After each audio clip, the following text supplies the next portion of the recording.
Hello, everyone. Welcome to another episode of Off the Charts, Dan's Wednesday episodes, album analysis and rating. My name is Dan, and I shall be your host today. So, cheers to you all. Before we start off, if you do like this type of content, please like and subscribe. Tell your friends. Hit the little thumbs up and the little bell to be notified when I publish new content like this.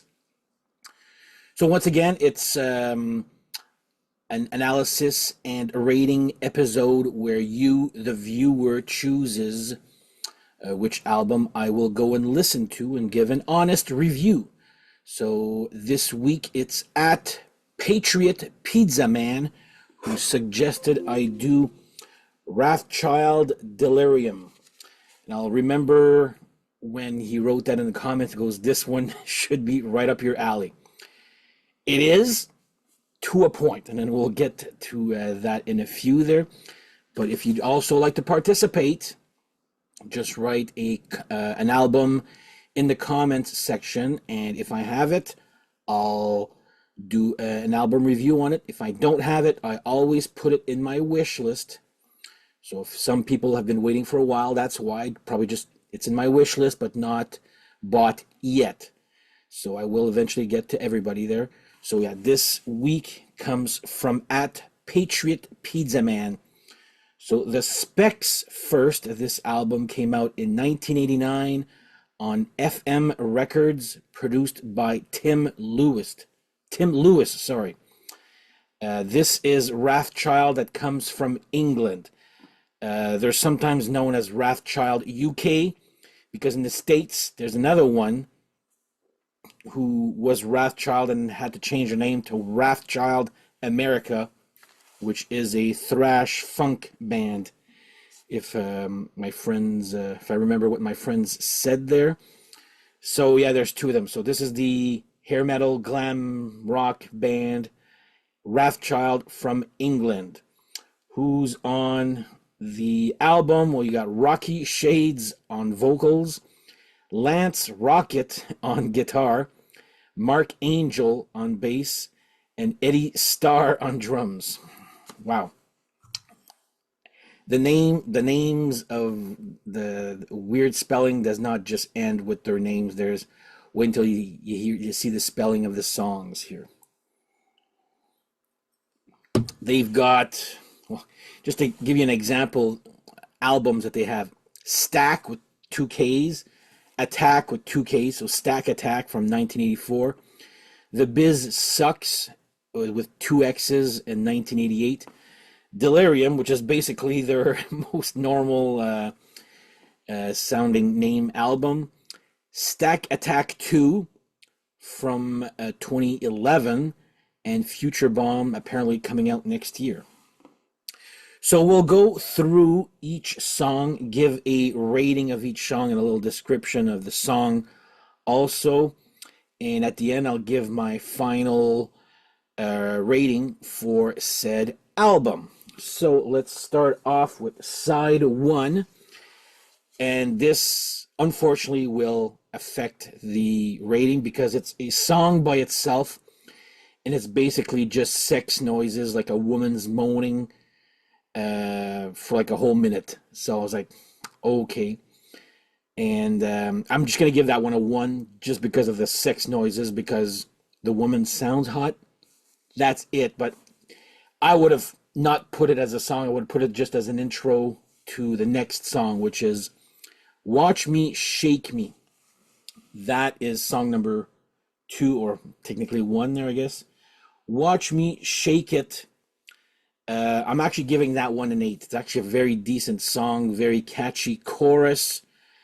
The impression I got from this album is, if I had listened to this in 1989, this type of sound was already dated. I find it's like sounds like really like Poison's first album, which is what, 3-4 years before. But anyway, we're in 2025, listening to this now.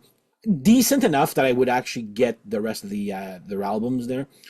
But yeah, Watch Me, Shake Me gets an 8 out of 10 for me. Next up, That's what you, with a U, that's what you get, and then in brackets, when you fall in love. Okay, for even my dad to go and say, wow, that chorus is extremely repetitive and redundant. It reminds me of when I did that reaction video to a Shy song, Shy England. Give it all you got. Na, na, na. That thing, when it repeated over and over, same thing with this song. It's that's what you get when you fall in love. They just repeat it over, and then even at the end, it goes, "Let's do it one more time, guys," or something like that. And, that's what you get, and you're like, "Oh my God, just shoot me now." I'm gonna put the link in the description below so you can actually listen to this song because it's just like wow, uber repetitive and redundant.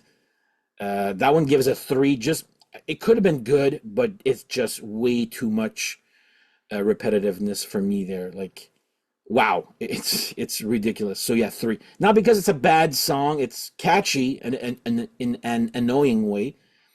But yeah, anyway, that's what you get when you fall in love. Gets a 3, just because it's annoyingly repetitive.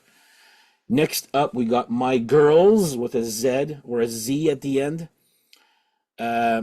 Got a pretty cool riff actually on it. Pretty sloppy, cool riff.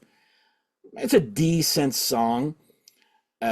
Every song I find has a really, really catchy chorus, and you'll notice that this theme reappears every time.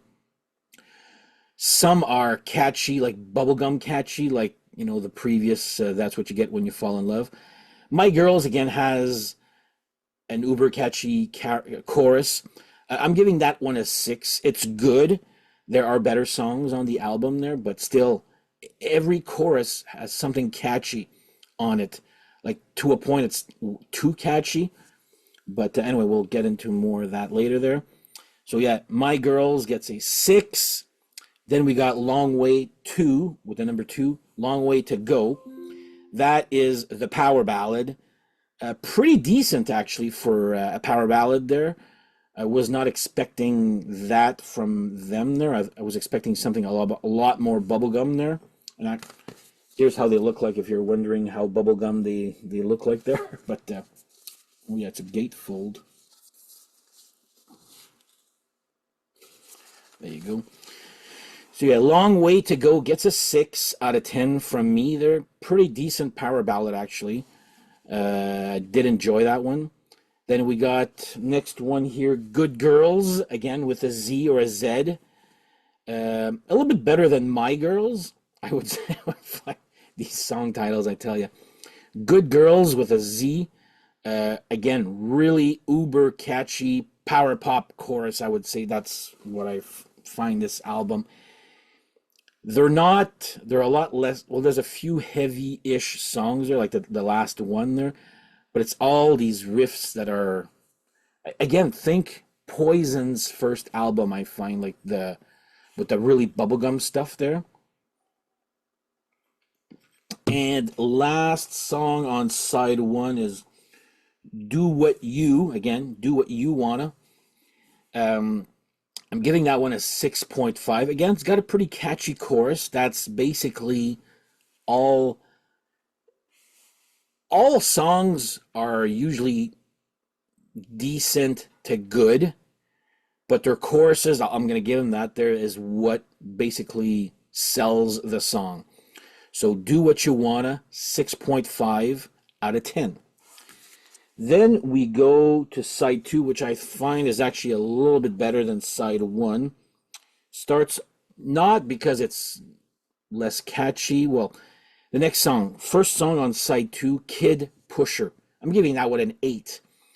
Starts off with the Hell's Bell riff, but when you sometimes when you don't want to copyright or have to do with copyrights of a certain song, so you play the song but not in the right notes, but you're like, oh yeah, you know exactly what that song is. That's what this reminds me of.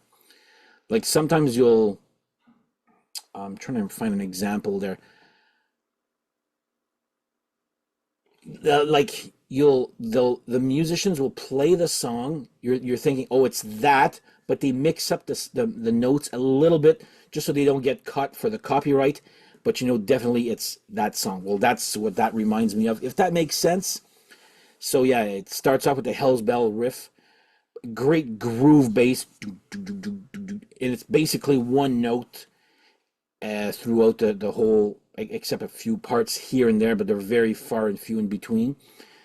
But yeah, Kid Pusher is probably one of the better songs. Well, my second favorite with Watch Me Shake Me, but this one doesn't. This one's not a really catchy song. It's just a groove song here. So Kid Pusher gets an 8 out of 10 with the fake Hell's Bells start riff. Next up, She's High on Love, which L-U-V. A good chorus. I'm giving that one a 6 out of 10. It's got a decent chorus, a good chorus, but I find it's a little off key at times. But that's just me looking for something wrong, really, with this one here. Again, it's decent. Nothing to write home about there, but a good 6 out of 10 for that one. Okay, next one, Rock Me Over, and rock is R-O-K-K. Again, I'm not done with these. I find that this has got a really cool groove, almost like a blues-ish, like that type of, it's not a power ballad, there's just a groove with an okay chorus. Not, probably my least favorite of side 2 there. I'm giving that one a 5 out of 10. Yeah, cool groove and just an okay chorus for that one. Now, next one. Only for the Fun. And guess what? Only for is spelled with number 4. Only for the Fun.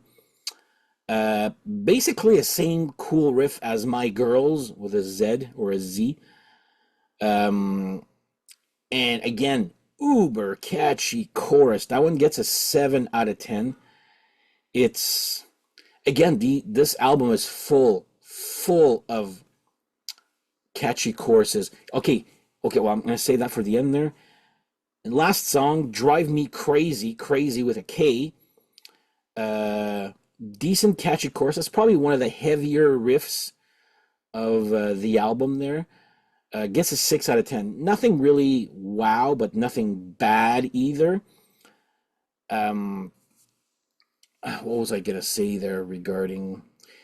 Yeah, it reminds me of... So this album reminds me of, and I talked about it on an episode I did with Steve here, where think that album Tiger Tales, which is... It's like that, catchy like that, but Tiger Tales have some sort of freshness to it, while this is just really they sounded dated in 1989, so imagine now there. But I don't know, it's, to me, these are poppy, catchy choruses that could have been a little bit heavier and more original at times, while Tiger Tales, I don't find them original, but it sounds fresh with the way they went about it. I don't know if it makes sense in my head anyway. So anyway, the final total would be 5.8 out of 10. Now, that might seem low, but again, blame the band for coming out with a song called Delirium and making it a song, which is just sex noises and a woman moaning, and that stupid, annoying chorus of "That's What You Get When You Fall in Love." I mean, I gave that one a 1 and a 3. Those two songs. That will not help the final score. So you can imagine it would have been a little bit higher had those two songs not exist or not be as annoying.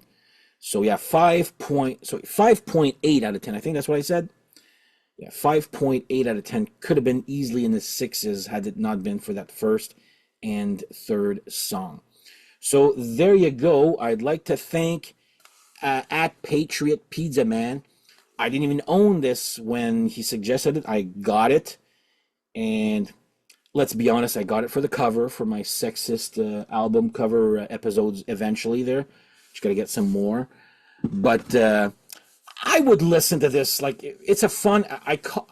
When the first time I heard it, I said to my buddy, goes, yeah, this is like almost like listening to Shaboom, like that type of catchy annoyingness there.